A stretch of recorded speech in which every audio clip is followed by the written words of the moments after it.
Oh, Coach Frenchy back in the Montreal Canadiens locker room because today I'm going to tell you a little bit more my preview for the upcoming season NHL 2021-2022 for the Montreal Canadiens. So don't go nowhere. Here we go. This is your hockey coach guru, Coach Frenchy, back from the Hockey Nation Live Show. Like I mentioned, we're going to talk about the Montreal Canadiens during this video. Please, before we start, we invite you, don't forget to subscribe to the Hockey Nation Live Show and then leave your comments about this video. If you like it, that would be really appreciated if you can click on the like. So, yes, I'm going to a little bit more about talking about what Marc Bergevin did since the end of the last season and what he's going to do for the upcoming season. And let's dive in and talking about the Montreal Canadiens edition 2021-2022. Here we go. For this rest of this video, I'm not going to show my face because I want to show you the full graphic, what we did. So it's going to be two graphic. I'm going to give you all the information. And let's start right now with the Montreal Canadiens. First, in the middle of the graphic, talk about the salary cap. Montreal right now, the projected cap hit is $83 million, $776,000. The projected long-term injury reserve use is $2,276,000. The projected cap space is 0. The roster size right now at that moment we make that video is 21 players. They still have to sign Jesperi Kotkaniemi at that moment for 22, and hopefully they're going to add another player where right now Poland or Norlander are not on that roster size at that moment. Now, I want to go back on the left side where you said, who is out since the end of the season? We have Dano now with the Los Angeles Kings. Perry is with Tampa Bay Lightning. Stahl, nowhere. Gustafsson, nowhere. Frolic, nowhere. Merrill, Minnesota Wild, and Tatar with New Jersey Devils.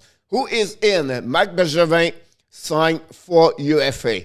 Mac Hoffman, David Savard, Cedric Paquette, and of course, Mr. Perreault from the Winnipeg Jets. The last 5 years, I want to show to you in the middle of this graphic, the Montreal Canadiens in 2016-17 have 103 points. Great year at that moment, first in the division, but unfortunately they lost the first round. After that, they dropped the following year. Bad year for them, 71 points only during that year. 6th in the division, and did not make the playoff. The following year, they come back with 25 more points, 96 and 18 and 19. Unfortunately, they finished 4th in the division, but they did not make the wild card, and they was out of the playoff. And 96 point, guys, this is really rare. Usually 93, 94, 95 points, you should be inside the playoff. The following year, another drop for them, but unfortunately it's not a drop because they play with COVID-19, 71 game, they have 71 points. That gave them only a 500 percentage, where I believe it's not good enough for what they are. They finished 5th in the division, but because they invite 24 team during the playoff, they jump on it, they surprise, they win the first best of the 5 against the Pittsburgh. And then they lost again the Philadelphia Flyers during the first round at that moment. And then this year, they have 59 points in the North Division. We know because of COVID, they split, all the Canadian team play together. 59 points and 56 games, about what, 510 maybe, average winning percentage. They finished 4th in the division, the last position to make the playoff. And suddenly, they become the Cinderella of the playoff, where they lost in the final Stanley Cup against the Tampa Bay Lightning. An amazing, great ride for the Montreal Canadiens. If you have a fans for the Bleu Blanc Rouge, I'm sure you enjoyed that ride over there. So what happening at that moment right now, guys, is the roster at that moment is for the forward: Gallagher, Anderson, Drouin, Toffoli, Suzuki, Caulfield, Armia, Perrault, Paquette, Kotkaniemi, Lekonen, Evans, Hoffman. We know Kotkaniemi, he still did not sign his RFA contract yet. The defense: 7, Petrie, Chariot, Edmondson, Savard, Romanov, Kulak, Whiteman. We know Weber is out for the season. That's why he's not there. The goaltender at that moment, Price and Allen. And emergency goaltender, I believe, is going to be Caden Primo. The staff: Marc Bergevin is with them since 2012, 2013. He's going to start his 9-year as a manager. Duchamp, Burroughs, Burke, all new coach and a full-time function. Duchamp, head coach, Burroughs, assistant coach, and Burke, assistant coach. We know Bergevin changed completely the philosophy behind the bench by fire Julien, also Waite, and finally Kirk Muller. They add and they keep Luke Richardson, signed a new contract. All 4 coaches signed a new contract at 3 years. Richardson is now his second term as a contract with the Montreal Canadiens. Last season, the power play, Montreal 19 points, 217 in the league. PK 78.5, 23. Goal for, I apologize, that's a mistake, 158, 17. Goal again, 158, 165, 18. What they tell me this, guys? They are an average team. They are lucky to go through all the way to the end and the Stanley Final Cup. But we have to be honest here. They are not a solid top 5 team in NHL. So that's the reason why I'm a little bit concerned for the upcoming season. They are average. The number you see there, guys, that show 17, 23rd, 17, 18. You have to be honest with you. The 32 older players are Weber, Price, Petrie, Biron, Perrault. The 23 and younger are Suzuki, Caulfield, Kotkaniemi, Romanov. The good news about this guy is Suzuki, Caulfield, Kotkaniemi, Romanov, they're going to play major key inside that team for the future. So I like that they really focus on the young development players and they let them play. And that was maybe what I like from Dominique Ducharme behind the bench. Finally, my second graphic for you guys. It's talking about the draft pick, the lines, and also the trade bait, the missing, the market, the schedule for October, and the prediction of what I expect from them. The line guy is just a formality. So I just make the name over there. I try to make some line could be completely changing. And I say, oh my God, they have to be that way. Or don't reply to me, oh my God, you are so bad, coach. I just give you an idea what I believe. It could be a good mix by duo, not by trio. So I like the fact Suzuki was Caulfield. I'm still not sure if Kotkaniemi, Gallagher together.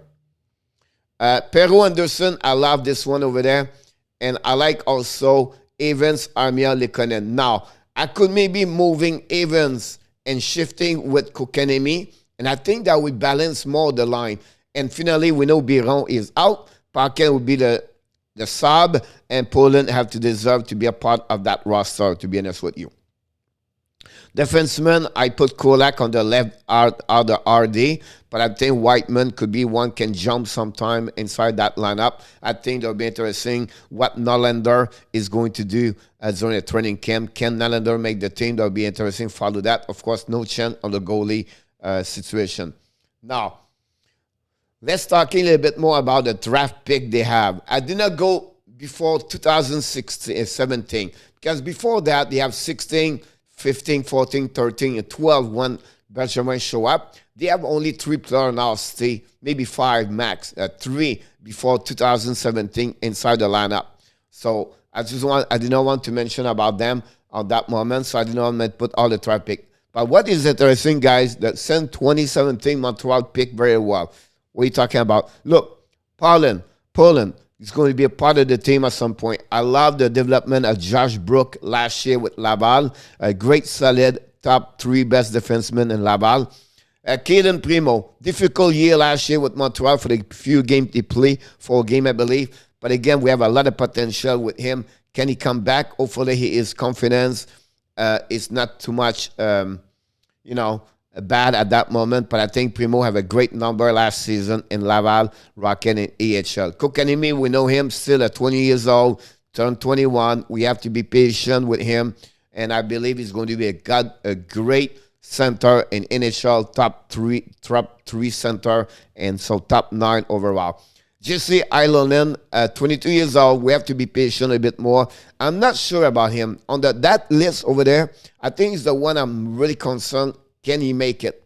I'm not sure he can do it. Would be interesting. The only game he played last season, I was not too much impressed. Romanov is Romanov. Is going to be a second pair defense in NHL in my book.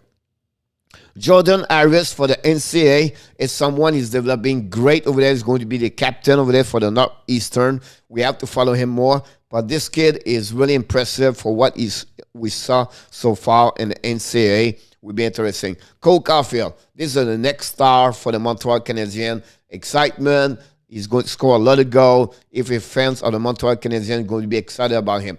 Matthews Nylander, that's the wild card for that training camp. I think for all the players right there, I think that's the one can make the roster for the upcoming season. 6 foot, great puck mover, great shot. So it'll be interesting to see Nylander for the upcoming training camp, like I mentioned. Caden Cole, he played for the Prince Albert Raiders and WHL. Unfortunately, that league did not play a lot of games last season. Captain of the team. If you don't make the Montreal Canadiens, well, I don't think he will. He will return, I believe, in the WHL for one more year over there. Jan Mysak, 45 overall pick in 2020. This kid is great, guys. I love this kid. Have a good couple of games with the Laval Rocket last year. He played his first year as a professional. I can't wait for him. This guy, you're going to be surprised. Do not give up on him. He have a lot upside down. Remember his name, Jan Mysak. Finally, Luke Tuck for the Boston College right now, second year in NCAA for the upcoming season. The brother of Alex Tuck. Big guy, 6'3", and 220 pounds. Look, if he can play like his brother, Montreal fans are going to be happy about him. Is you have to be waiting maybe one more year before he decides to jump in a professional NHL as a hockey player. But until then, we're going to watch him during the upcoming season with the Boston College. Finally, 2020, the last one, Sean Farrell, 145 pick for the Montreal Canadiens. Great year in the USHL with Chicago still over 100 points. Look, they destroyed the league, him and Coronato as his center. Sean have an upside down. Can he return in the OHL next season? We still USHL is something we have to follow up. No chance for me. He made the Montreal Canadiens, but it would be interesting to follow him for the upcoming season. Now, what happening with what team is missing, guys? I will still believe, not sure about Kokanemi. So they're missing a second center. And I think they're missing a puck mover defenseman. Prefer RD compared to LD. We know with Jeff Petrie what he can do. But it would be great if we have another good puck mover and he can play also on the power play. That's what we'll expect a little bit about Whiteman, but still not sure about him. What they can trade or a trade bait they can have right now at that moment for me is Jonathan Drouin, Paul Biron, Lekonen, Poland, and a couple of prospects and the picks. That's what he can trade at that moment. I will not touch Zuski, Caulfield, Gallagher, Anderson, Toffoli, Hoffman, and Armia at that moment. What is on the market for what I believe on the center? Christian Dvorak. This is really the big one right now. Is really on the market to get trade. Sean Monahan could be an option for the Montreal Canadiens. J.D. Miller, another option of Vancouver Canucks. Jack Eichel, I put his name there because he's about offering him everywhere. I don't think it would be a good trade for him. One player is not there, or one team we should talk is the St. Louis Blues. I will be curious about what St. Louis want for Brendan Shine or Robert Thomas.